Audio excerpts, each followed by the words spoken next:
हरिओम। मैं आचार्य श्रीकांत शर्मा आप सभी को श्री एस्ट्रोलॉजी वर्ल्ड चैनल पे स्वागत करता हूं।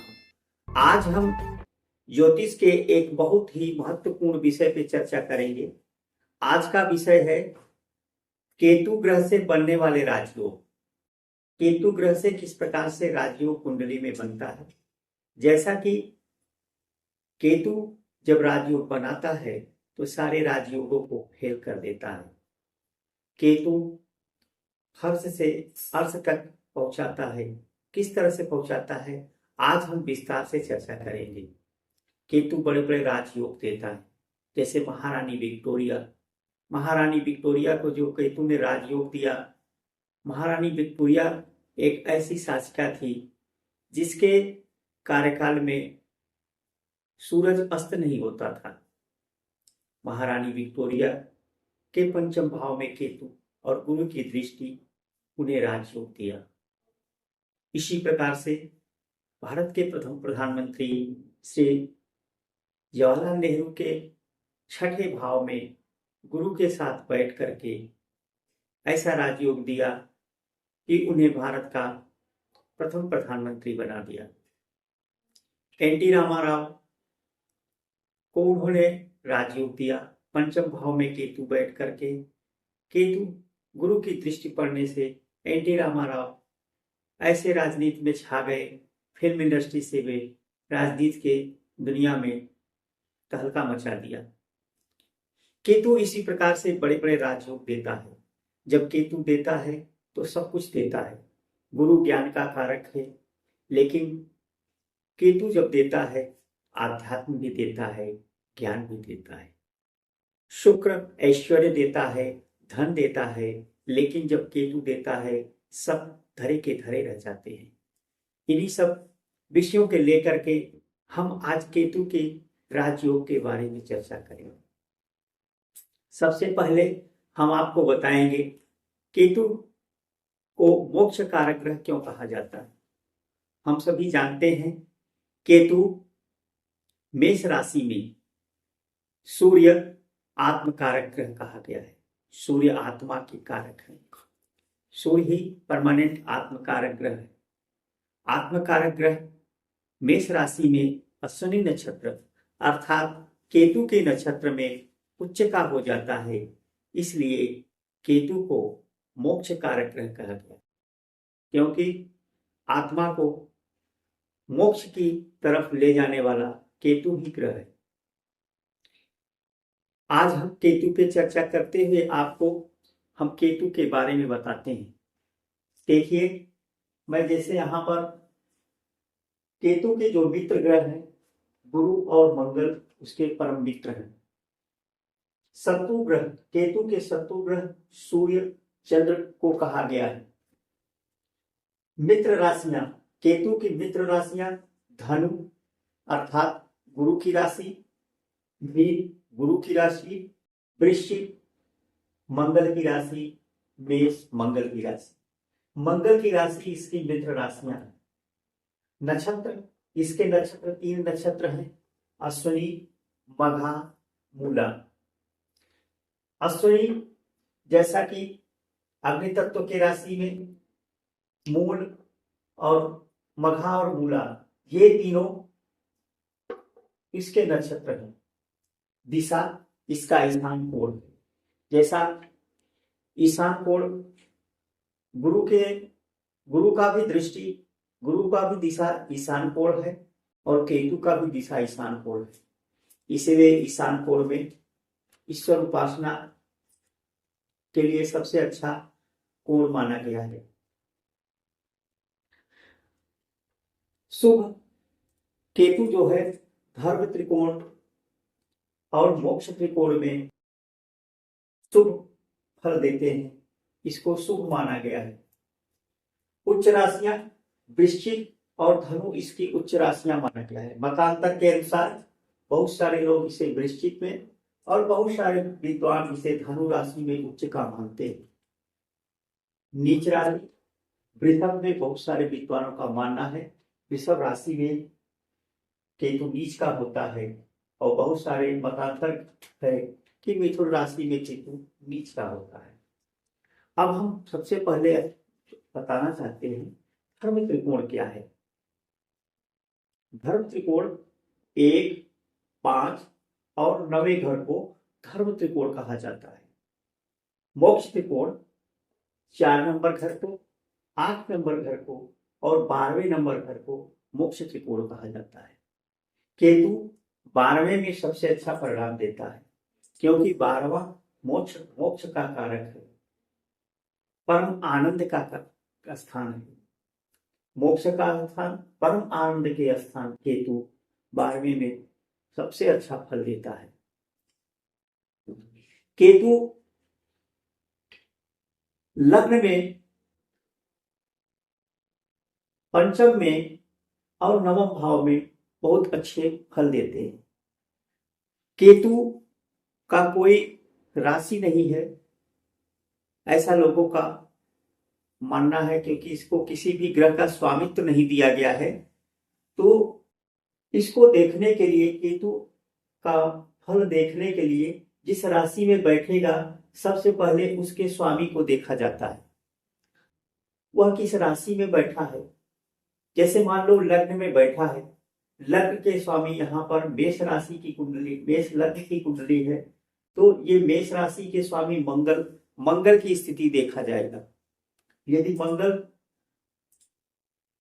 केंद्र त्रिकोण में बैठा है तो केतु राजयोग कारक होगा। उसी प्रकार से चौथे भाव में केतु बैठा है तो राजयोग कारक होगा। तो सबसे पहले जैसे यहाँ पर केतु बैठ जाए, केतु लग्न में हो, केतु यदि लग्न में है तो इसके डिस्पोजिटर, इसके जो स्वामी को देखा जाता है। इसका स्वामी जो है मंगल है। मंगल मान लो यहाँ पर उच्च का होके बैठा है तो केतु बहुत अच्छा फल देगा, क्योंकि केतु जिस घर में बैठा है, अर्थात केतु के डिस्पोजिटर मंगल उच्च का होके बैठा है तो केतु बहुत ही अच्छा फल देगा। यदि केतु के डिस्पोजिटर यहाँ पे नीच राशि में मंगल बैठ जाए तो केतु का फल बहुत ही बुरा होगा। केतु अपने फल में अवनति करेगा, क्योंकि उसके जो स्वामी है, जिस घर में बैठे हैं, जिसके सहारे ही बैठा है, वो खुद ही नीच का होके बैठा है। कहने का अर्थ ये है, यदि आप किसी के घर जाएं और वह खुद ही कमजोर हो, तो आपको किस तरह से आपका खातिरदारी करेगा। उसी तरह से केतु जिस घर में जाए, अगर उसके स्वामी ही कमजोर होकर के बैठ जाए तो वह किस प्रकार से व्यक्ति का देखभाल करेगा। अब देखते हैं, एक तो उसके डिस्पोजिटर को देखते हैं। दूसरा देखने का जो तरीका है, यह जिस राशि में बैठा है उसके स्वामी की पोजीशन को देखो। फिर ये जिस भाव में बैठा है उसके भाव को देखो। जैसे ये लग्न भाव में बैठा है, लग्न हमारा क्या है?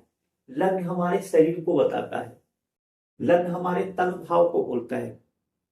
और लग्न में किस वस्तु कहाँ पे देखा जाता है? लग्न हमारे शरीर को बताता है, लग्न हमारे स्वास्थ्य को बताता है।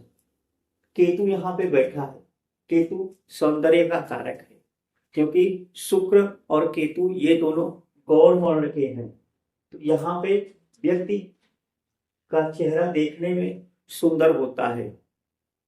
फिर उसके बाद केतु द्वितीय भाव में, यहाँ पर केतु बैठ जाए, केतु जब दूसरे भाव में बैठता है,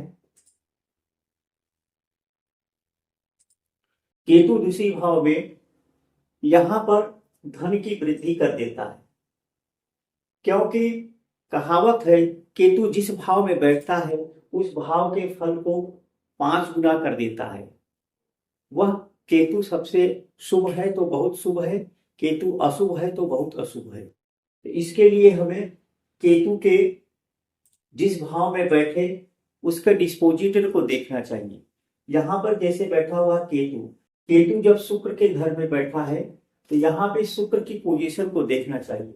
शुक्र यदि हमारा उच्च का होके बैठा है, यहाँ पे बैठ गया है, तो केतु बहुत अच्छा परिणाम देगा, केतु बहुत अच्छा फल देगा। तीसरे का केतु अच्छा नहीं बताया गया है, क्योंकि ये हमारे छोटे भाई बहन को बताता है, हमारे साहस को बताता है। तीसरे भाव से व्यक्ति के साहस का परिचय दिया जाता है। तीसरे का केतु जो होता है, तीसरे में केतु को अच्छा नहीं बताया गया है, क्योंकि तीसरे में बैठा केतु व्यक्ति को डरपोक बनाता है, साहस में कमी करता है। चतुर्थ भाव में केतु, क्योंकि चौथे भाव में केतु, चौथा भाव हमारा धर्म त्रिकोण है, क्योंकि धर्म मोक्ष त्रिकोण है। मोक्ष त्रिकोण में 4, 8 और 12, यहाँ पे मोक्ष त्रिकोण में केतु बहुत अच्छा फल देता है। चौथे भाव में बैठा केतु, यदि इसके डिस्पोजिटर अच्छे पोजीशन में है, यदि यहाँ पे चंद्रमा बैठा है, चंद्रमा अच्छे पोजीशन में गया है, तो ऐसे व्यक्ति के पास गाड़ी, घर, वाहन आदि का सुख देता है। लेकिन केतु जिस भाव में बैठता है, उस भाव से रिश्ते को में कमी लाता है। चौथे भाव में केतु बैठा है, चौथा भाव माता का स्थान बताया गया है, माता को रिप्रेजेंट करता है, तो माँ से दूर रखेगा, घर से सदैव वो दूर रहेगा। ऐसा सुख, क्योंकि सुख स्थान में है, यहाँ पर माता से संबंध खराब करेगा। पंचम का केतु सबसे अच्छा होता है। पांचवें घर में बैठा केतु राजयोग कारक होता है, क्योंकि पांचवा घर हमारे संतान का होता है। पांचवें घर से संतान का विचार किया जाता है, और पांचवें घर में बैठा यदि किसी जातक के कुंडली में पंचम भाव में केतु है, तो उसके आने वाली संतान कोई न कोई मेडिसिन या सर्जरी के फील्ड में काम करता है। पंचम भाव का बैठा केतु एजुकेशन समय में अगर उसकी दशा अंतर्दशा आ जाए और उस पर क्रूर ग्रहों की दृष्टि हो या क्रूर राशि में बैठा हो, जैसे यहाँ पर सूर्य की राशि में केतु बैठा है, तो ऐसे जातक के एजुकेशन टाइम में यदि केतु की दशा आ जाए, तो ऐसे जातक मेडिकल फील्ड में ज्यादा सफलता प्राप्त करेंगे। क्योंकि क्रूर ग्रह जो भी है, मंगल हो गया, मंगल की राशि हो गई, सूर्य की राशि हो गई और शनि की राशि हो गई। ये सब राशियों में यदि केतु बैठता है पंचम भाव में, तो ऐसे लोग टेक्निकल एजुकेशन प्राप्त करते हैं, टेक्निकल एजुकेशन के लिए अच्छा होता है। तथा यहाँ तक भी बताया गया है, पंचम भाव में बैठा केतु ऐसे जातक को लड़कियों की संख्या अधिक होती है, इनके मेल फीमेल चाइल्ड की संख्या ज्यादा रखती है। उसके बाद छठे भाव का केतु, छठा भाव जैसे हम सभी जानते हैं, छठा भाव जो होता है ये हमारे प्रतिस्पर्धा को दर्शाता है, हमारे विजय को दर्शाता है। छठे भाव में बैठा केतु पे यदि शुभ ग्रहों की दृष्टि हो तो अच्छा परिणाम देता है। जैसे जवाहरलाल नेहरू की कुंडली में छठे में बैठा केतु गुरु के साथ बैठा है। जब भी हम देखें, अगर वह स्वग्रही, यदि यहाँ बुद्ध के घर में बैठा है, यहाँ यदि बुद्ध के घर में बैठा है और बुद्ध भी यहीं बैठ जाए, तो ये राजयोग कारक हो जाएगा। सप्तम में भाव में बैठा केतु अच्छा नहीं होता है, रिश्तों को खराब करता है, क्योंकि सातवां घर पार्टनर्स का होता है, वैवाहिक जीवन का होता है। केतु सातवें घर में अच्छा नहीं होता है। केतु यदि मंगल के साथ सातवें घर में बैठ जाए तो रिश्तों को में अलगाव करता है। केतु अष्टम भाव में सबसे अच्छा होता है। आठवें भाव में बैठा केतु, यहाँ पर केतु जो होता है मोक्ष कारक होता है, क्योंकि ये 1, 4 और 12 मोक्ष त्रिकोण है, तो अष्टम भाव में बैठा केतु बहुत ही अच्छे परिणाम देता है। ऐसे व्यक्तियों को ज्योतिष में बहुत रुचि होता है, ऐसे व्यक्ति महान ज्योतिषी होते हैं। बड़े बड़े ज्योतिषियों की कुंडली अष्टम भाव में होते हैं। अगर देखा जाए तो बड़े बड़े ज्योतिषियों की कुंडली में अष्टम भाव में ही केतु विराजमान है। आठवें का केतु हमें रिसर्च आदि का बारे में बताता है, क्योंकि केतु माइक्रो एनालिसिस, छोटी से छोटी मशीन आदि के एजुकेशन के लिए भी केतु बहुत रिसर्च वाला ग्रह है। ऐसे 8वें घर को रिसर्च का भी घर कहा गया है, अर्थात 8वें में बैठा केतु व्यक्ति को रिसर्च के फील्ड में बहुत सफलता दिलाता है। 9वें का केतु, 9वें भाव का केतु, 9वां भाव जैसा हम सभी जानते हैं, 9वां भाव ये धर्म त्रिकोण है, 1, 5, 9, 9वें भाव धर्म त्रिकोण है। 9वें भाव में बैठा केतु व्यक्ति को आध्यात्म से जोड़ता है। ऐसे लोग मठ, मंदिर आदि का निर्माण करते हैं तथा इनका घर मंदिर के जैसा होता है। ये जो है पिता का बहुत सम्मान करते हैं तथा ये तीर्थ यात्रा आदि में बहुत रुचि लेते हैं। शिक्षा, विद्यालय आज से जुड़े, धर्मशाला आज से जुड़े, इन एजुकेशन इंडस्ट्री में ये बहुत सफलता प्राप्त करते हैं। तथा यहाँ पर केतु गुरु जैसे ग्रह या उसके डिस्पोजिटर से संबंध बना ले तो ऐसे व्यक्ति जीवन में बहुत सफलता प्राप्त करते हैं।